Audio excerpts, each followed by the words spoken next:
आणि एक महत्त्वाची बातमी येते पिंपरी चिंचवडमधून पिंपरीमध्ये गॅस सिलेंडरचा स्फोट झाल्याची माहिती हाती येते आहे। गॅस सिलेंडरचं रिफिलिंग सुरू असताना हा स्फोट झाल्याचं कळत आहे।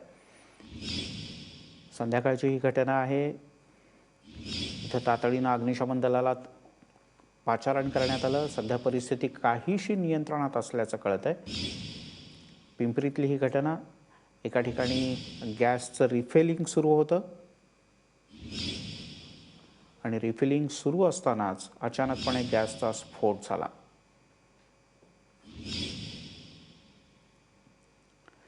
आता ज्यांनी टीव्ही लावला असेल त्यांच्याकरता ही महत्त्वाची माहिती।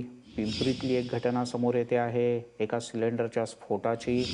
इथे गॅस सिलेंडरचं रिफिलिंग सुरू होतं आणि रिफिलिंग सुरू असताना काहीतरी गोंधळ झाला, कुठेतरी गॅस लीक झाला आणि त्यातून या सिलेंडरचा स्फोट झाला असं समोर येत आहे।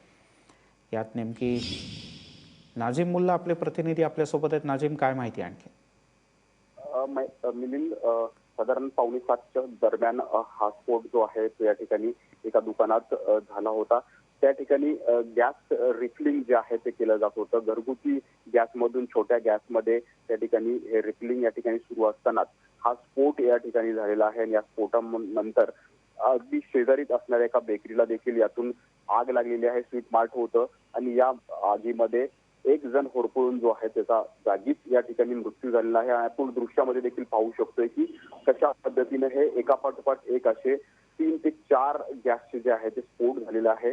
त्या एकाचा मृत्यू जो आहे तो जागीच झालेला आहे आणि एक जण गंभीर जखमी या ठिकाणी आहे। नाझीम, आता इथली परिस्थिती नियंत्रणात आहे? इथे बाकी कुठलाही जवळपास धोका नाही आता, कारण हा निवासी भाग आहे सगळा?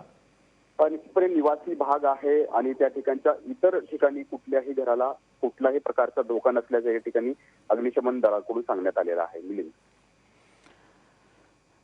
नाझीम, अनधिकृतरित्या हे गॅस सिलेंडरचं रिफिलिंग अर्थातच सुरू होतं आणि म्हणून हा स्फोट झाला। नाझीम, तुर्तास धन्यवाद। या सगळ्या माहितीबद्दल आपण हे दृश्य पाहू शकतो। अशा प्रकारचा प्रयत्न अजिबात करू नका। कोणी करत असेल तर योग्य ती दक्षता घ्या, पोलिसांना कळवा।